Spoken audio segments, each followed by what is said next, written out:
Hello viewers, welcome to थ्रिया classes. हम लोग प्राचीन भारतीय इतिहास पढ़ रहे थे, उसी को कंटिन्यू करेंगे। हम लोग ये अभिलेख तक पढ़ चुके थे, आज की क्लास को आगे शुरू करेंगे। गाइस, एक बात और बतानी थी, काफ़ी दिन के बाद ये क्लास शुरू कर रहे हैं। कुछ लोगों ने गलत सलत कमेंट भी किए थे, ऐसा करो ऐसा करो, अगर जवाब नहीं दे रहे तो डिसलाइक करो। वो आपकी मर्ज़ी है, लेकिन आपको दूसरे सामने वाले इंसान की सिचुएशन भी समझनी चाहिए। मेरे घर पे डेथ हो गई थी, इस वजह से ना ही वीडियो आ पा रहे थे और ना ही आप लोगों के कमेंट्स का भी जवाब दिया था, ठीक है। लेकिन कुछ भी लोग होते हैं, कुछ भी बोल देते हैं कि अगर आपके कमेंट का जवाब नहीं दिया तो आप लोग ऐसा बोलने लगते हैं। तो थोड़ा सा समझना चाहिए कि अगर जब भी वक्त मिलेगा देखेंगे, ज़रूर करेंगे।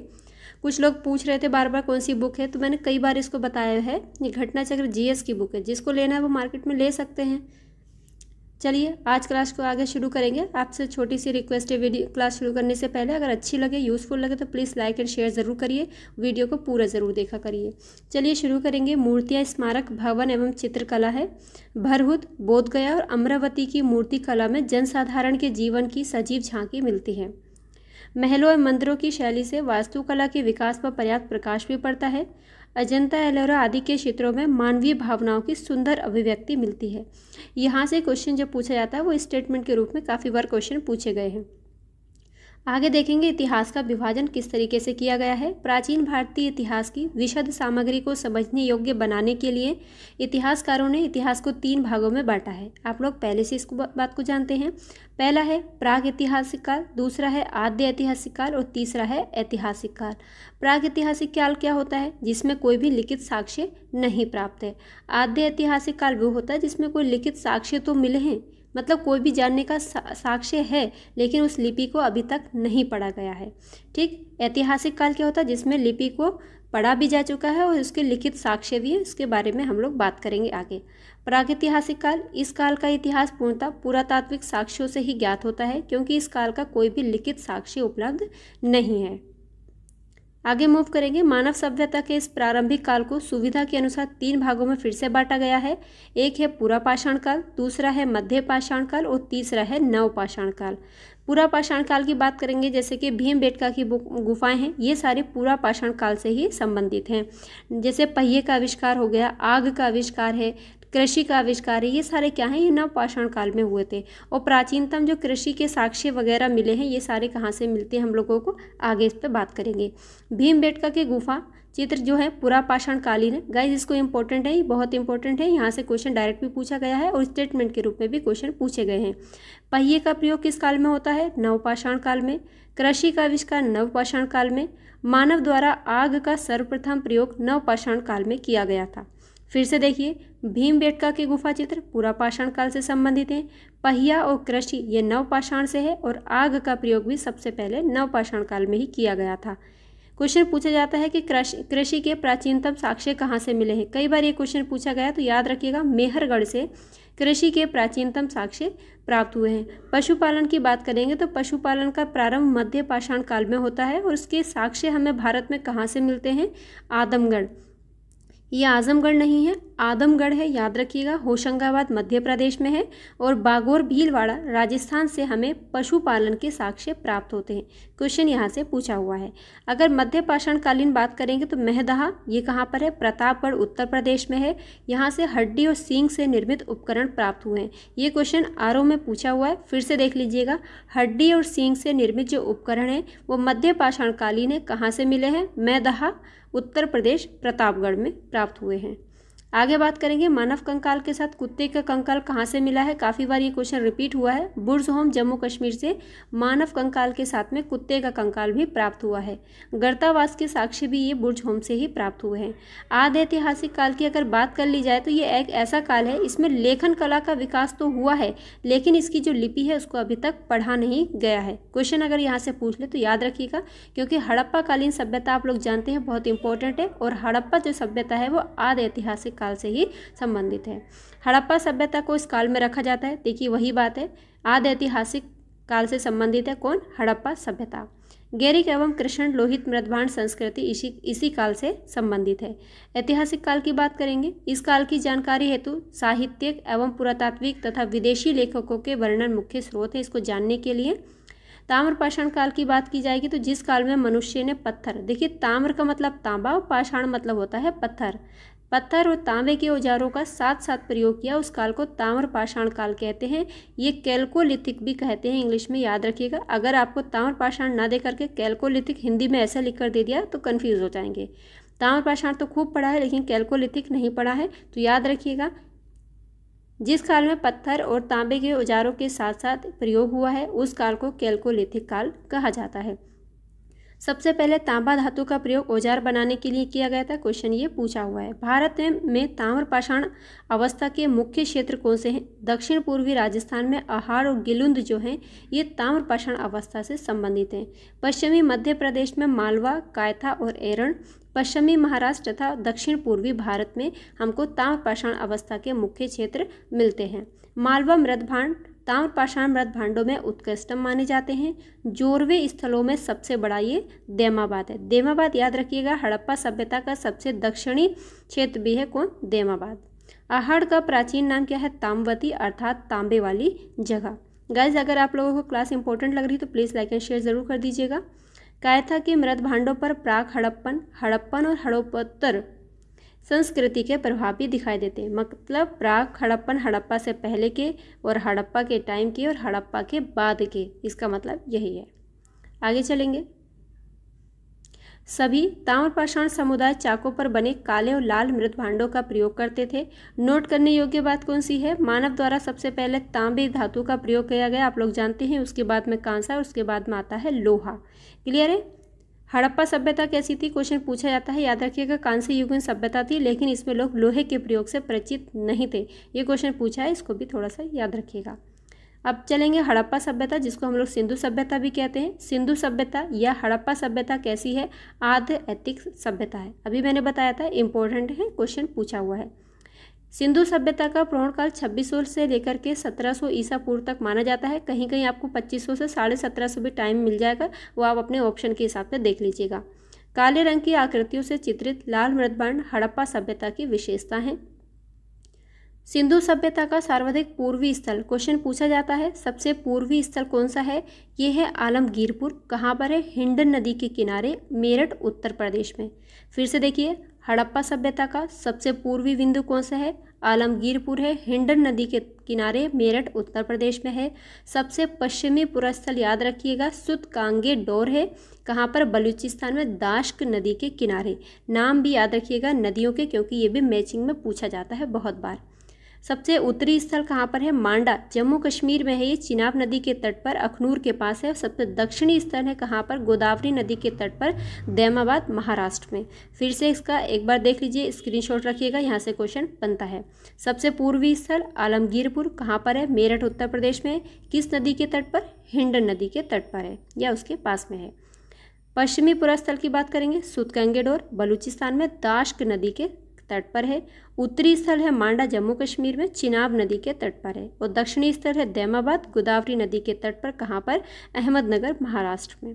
क्वेश्चन यहाँ से पूछे हुए हैं, कभी इसको नदी से मिलाने दिया गया है, कभी उसको राज्य जिले के नाम से भी दिया गया है।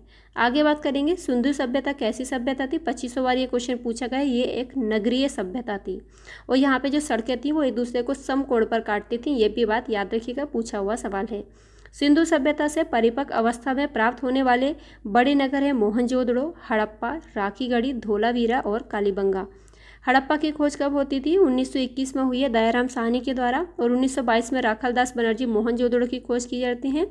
राखीगढ़ी कहाँ पर है? हरियाणा में। धोलावीरा गुजरात में। और कालीबंगा कहाँ पर है? आप लोग बताइएगा। ये कहाँ पर है? कालीबंगा राजस्थान में है। भारत की स्वतंत्रता प्राप्ति के बाद में हड़प्पा सभ्यता के सर्वाधिक पूरा स्थलों का उत्खनन कहाँ से किया गया था? गुजरात में किया गया था। सिंधु वासियों को तांबा, कांसा, सोना और चांदी के विषय में जानकारी थी। क्वेश्चन पूछा है, और ये कैसी कांस्य युगीन सभ्यता थी। लोथल से गोदीवाड़ा के साक्ष्य मिले हैं। गाइस इसको जरूर नोट करते चलिएगा, यहाँ से क्वेश्चन मैचिंग में भी पूछता है, डायरेक्ट भी पूछ लेता है। तो गोदीवाड़ा का साक्ष्य अगर बात पूछा जाएगा तो याद रखेंगे लोथल से है। अगर हरियाणा के बनावली की बात की जाएगी तो यहाँ से हल की प्रतिकृति मिली है। पक्की मिट्टी की बनी हुई हल की प्रतिकृति कहाँ से मिली है? हरियाणा के बनावली से। क्वेश्चन पूछे हुए हैं, अगर आप लोग क्वेश्चन लगाते होंगे तब इसकी वैल्यू आपको समझ में आ गई होगी। सैंथव सभ्यता के विशाल स्नानागार मोहनजोदड़ो से प्राप्त हुए हैं और जीते हुए खेत के साक्ष्य कालीबंगा राजस्थान से मिले हैं। लोथल से गोदीवाड़ा, कालीबंगा से जुते हुए खेत, बनावली से क्या मिला है, हल की प्रतिकृति मिली है। सैंधव युगीन सभ्यता कांस्य युगीन सभ्यता थी तथा यहाँ के लोग जो थे लोहे से परिचित नहीं थे। अभी मैंने बताया था, ये क्वेश्चन पूछा हुआ है। राखी गढ़ी कहाँ पर है, हरियाणा के हिसार जिले में घग्गर नदी के तट पर है, याद रखिएगा, क्वेश्चन पूछा है। सिंधु सभ्यता के लोग जो थे वो पशुपति शिव की पूजा करते थे। इसका प्रमाण कहाँ से मिला है, मोहनजोदड़ो से प्राप्त हुए एक मोहर से इसका पता चलता है कि सिंधु घाटी के जो लोग थे वो पशुपति शिव की पूजा करते थे। मोहनजोदड़ो से प्राप्त हुए ऐसी जानकारी जिस पर योगी की आकृति बनी हुई है। इस योगी के दाईं ओर बाघ और हाथी हैं, बाईं ओर गैंडा और भैंसा चित्रित किए गए हैं। मार्शल महोदय ने इसे रुद्र शिव से संबंधित किया है। याद रखने योग्य बात है कि भारतीय पुरातत्व सर्वेक्षण विभाग के महानिदेशक सर जॉन मार्शल के निर्देश पर, ये इनका नाम इंपॉर्टेंट है, क्वेश्चन पूछा जाता है। भारतीय पुरातत्व सर्वेक्षण विभाग के महानिदेशक सर जॉन मार्शल के निर्देश पर 1921 में दयाराम साहनी ने पंजाब पाकिस्तान के, ये पाकिस्तान वाला पंजाब है, हमारे भारत वाला पंजाब नहीं है, मांटगोमरी जिले में रावी नदी के बाएं तट पर, याद रखिएगा, हड़प्पा सभ्यता के टीले का सर्वेक्षण कराया था। अगर डायरेक्ट क्वेश्चन पूछ लेगा कि दयाराम साहनी ने हड़प्पा सभ्यता की खोज कब की थी, 1921 में रावी नदी के तट पर, ठीक है। अगर इसको थोड़ा सा कथन और कारण में बनाकर दे दिया जाएगा कि दयाराम साहनी ने 1921 में हड़प्पा टीले की खोज रावी नदी के दाएं तट पर की थी, तो आप लोग टिक कर देंगे, लेकिन याद रखिएगा बाएं तट पर इसकी खोज की गई थी और ये क्वेश्चन पूछा हुआ है, ठीक है। आगे थोड़ा बढ़ेंगे। 1922 में राखालदास बनर्जी ने सिंध प्रांत के लरकाना जिले में सिंधु नदी के दाहिने तट पर स्थित मोहनजोदड़ो के टीलों का पता लगाया। तो राखालदास बनर्जी ने 1922 में कहाँ पर, लरकाना सिंधु नदी के दाहिने तट पर किसकी खोज की थी, मोहनजोदड़ो के टीलों की। और मोहनजोदड़ो का शाब्दिक अर्थ की बात की जाएगी तो इसका होता है, शाब्दिक अर्थ होता है मृतकों का टीला। काफ़ी बार क्वेश्चन पूछा हुआ है। वस्त्रों के लिए कपास का उत्पादन सबसे पहले भारत में ही किया गया था। सिंधु घाटी में कपास के उत्पादन के प्रमाण भी मिले हुए हैं। मोहनजोदड़ो से सूती वस्त्र के साक्ष्य की प्राप्ति हुई है। मोहनजोदड़ो से ही कुबड़ वाले बैल की आकृति वाली मुहर्रें प्राप्त हुई हैं। यहाँ से क्वेश्चन पूछे जाते हैं, थोड़ा सा ध्यान से पढ़ते चलिएगा। सिंधु सभ्यता की मोहरों पर सबसे ज़्यादा अंकन किसका मिलता है, एक श्रृंगी पशु का मिलता है, उसके बाद में कुबड़ वाले बैल का अंकन है। कांसे की नर्तकी की मूर्ति कहाँ से मिली है, मोहनजोदड़ो से, काफ़ी बार क्वेश्चन पूछा है। और नर्तकी की स्पेलिंग भी जरूर याद रखिएगा, जो बच्चे हिंदी का एग्जाम देते होंगे जिसमें हिंदी पूछी जाती है उसमें ये वर्तनी के लिए काफ़ी बार क्वेश्चन पूछा जाता है। उसमें आपको कन्फ्यूज़ करने के लिए ऐसे दे देता है, ता के नीचे रा लगा के, लेकिन नहीं, ये नर्तकी है, ता पे उड़ंतु रा लगा हुआ है। वक्राकार ईंटें चहुदड़ों से मिली हैं, क्वेश्चन पूछा है। लोथल और कालीबंगा से अग्निकुंड प्राप्त हुए हैं।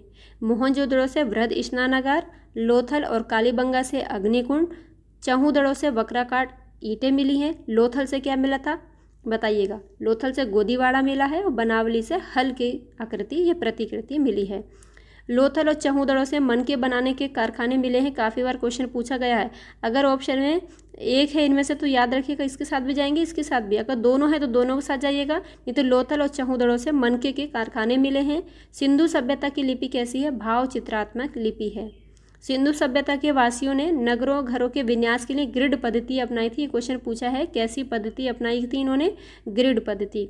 घरों की खिड़की और दरवाजे मुख्य तौर से कहाँ पर खुलते थे, गली की ओर खुलते थे, ना कि सड़क की ओर, ठीक है, सड़क की ओर ना खुलकर गली की ओर खुलते थे।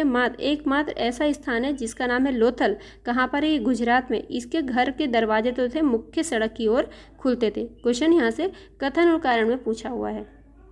सिंधु सभ्यता में मुख्य फसल आप लोग सभी जानते हैं, गेहूं और जौ है। रंगपुर और लोथल से धान की भूसी के साक्ष्य मिले हैं, ये क्वेश्चन भी पूछा हुआ है। रंगपुर और लोथल से क्या मिला है, भूसी के साक्ष्य मिले हैं।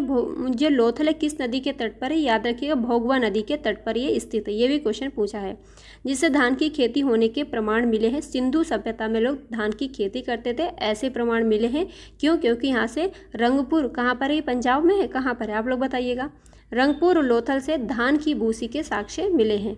मेसोपोटामिया के अभिलेखों में मेलुआ शब्द का जो प्रयोग किया गया है वो सिंधु सभ्यता के लिए ही किया गया, ये क्वेश्चन भी पूछा है। चलिए आगे बढ़ेंगे। सिंधु सभ्यता वासी मातृ देवी की उर्वरता की देवी कहते थे, इसलिए सिंधु सभ्यता को मातृ सत्तात्मक सभ्यता भी कहते हैं, याद रखिएगा। मातृ देवी पूजा, नाग पूजा, वृक्ष पूजा, जल पूजा के साक्ष्य भी सिंधु सभ्यता से मिले हैं। और मातृ देवी की पूजा सिंधु सभ्यता में सर्वाधिक प्रचलित थी। स्त्री की मृण मूर्तियाँ अधिक संख्या में मिलने के आधार पर अनुमान लगाया जाता है कि सैंधव समाज कैसा था? मात्र सत्तात्मक था। ये भी क्वेश्चन पूछा हुआ है, ऑप्शन में दे देगा मात्र सत्तात्मक, पितृसत्तात्मक, दोनों कोई नहीं, तो याद रखिएगा मात्र सत्तात्मक था। कालीबंगा एकमात्र हड़प्पाकालीन स्थल है जिसके दोनों टीलों रक्षा प्राचीरों से घिरे हुए थे। शवों को जलाने और गाड़ने की प्रथाएं अंतिम संस्कार हेतु प्रचलित थी। आज भी यही होता है। उस टाइम पे भी शवों को जलाया जाता था या गाड़ा जाता था। लोथल से 3 एवं कालीबंगा से 1 युगल समाधि के साक्ष्य मिले हैं। क्वेश्चन पूछा गया था 3 युगल समाधियों के साक्ष्य कहाँ से मिले हैं, तो याद रखिएगा लोथल से ये साक्ष्य मिले हैं। आज की क्लास तक यहीं तक रखते हैं, कल को इसके आगे की क्लास को कंटिन्यू करेंगे। तब तक के अपना ख्याल रखिए, पढ़ते रहिए। वीडियो अच्छा लगा हो तो लाइक एंड शेयर ज़रूर करिए और प्लीज़ किसी को ज़्यादा नेगेटिव कमेंट मत किया करिए। पता नहीं सामने वाला इंसान किस सिचुएशन में है, किस कंडीशन में वो गुजर रहा है। ठीक है, चलिए अपना ध्यान रखिएगा, हंसते मुस्कुराते रहिए, एक दूसरे की मदद करते रहिए, अपने और अपनों का ख्याल ज़रूर रखिए, क्योंकि अपने जब चले जाते हैं तो कुछ भी नहीं बचता है। चलिए मिलेंगे अगली क्लास में। अगर वीडियो अच्छा लगा तो लाइक एंड शेयर कर दीजिएगा। बाय।